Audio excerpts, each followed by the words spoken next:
কচুয়াধামে যেই ভিলাটা আমাদের দিয়েছিল, তো ওখানে রান্নাবান্না চলছিল। আমি একদম হেসেলে ঢুকে গেছিলাম ভিডিও করার জন্য। তো দেখো রান্নার প্রস্তুতি চলছে এখনও জোর কদমে। নিরামিষ রান্না, ওনারা কোনো প্রসাদ টুকন খেতে খাওয়ায়নি, রান্না করেই খাইয়েছিল। আর আগেও বলেছি ওনাদের ব্যবহার প্রচুর ভালো। আমি এর আগে 2-3 বার ঘুরেও এসেছি। তো চলো আমিও খেতে বসে গেছি। তো যথারীতি গ্লাস জল পাতা দিয়ে দিয়েছে, এরপরে ভাত দিয়ে দিল গরম গরম। আমি ভাত বাঁচেই বসেছিলাম। আর এই দেখো ভাত পড়ে গেল পাতে, তোমরা দেখতেই পাচ্ছ, একদম ধোয়া উঠছে, বুঝতে পারছো কি না জানি না।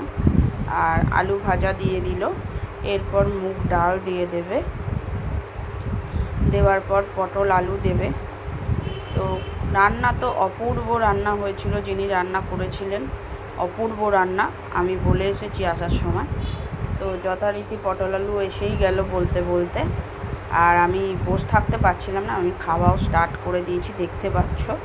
এরপরে পনির আলু চলে এলো, তারপরে এলো চাটনি আর আম।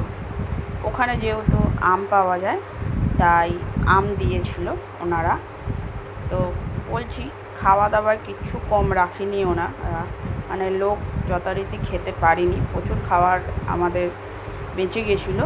ওখানে স্থানীয় যারা ছিলেন তাদের দিয়ে দেওয়া হয়েছিল। তো এরপরে আমরা এলাম চাকলা ধামে, এই গেট। তো আমরা ঢুকছি চাকলা ধামে। আর চাকলা ধামের যতটা পেরেছি ভিডিও করেছি, পরপর ভিডিও আসতে থাকবে।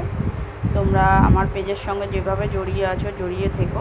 আর যারা লোকালে আছো, আগেই বলেছি, যদি এই ট্রাভেলসের সঙ্গে যেতে চাও একবার গিয়েও দেখতেও পারো। ছোট ট্রাভেলস হলেও কী হবে, কিন্তু ওনারা যত্ন সহকারে খাবার দাবার থেকে আরম্ভ করে সব কিছু, সাধারণত চাকলা কচুয়া যারা যাচ্ছে বা আমরা গিয়ে দেখলাম বা যায়, মাঠে ঘাটে রাখে বা কোনো ভিলা ঘর ভাড়া নেয় না।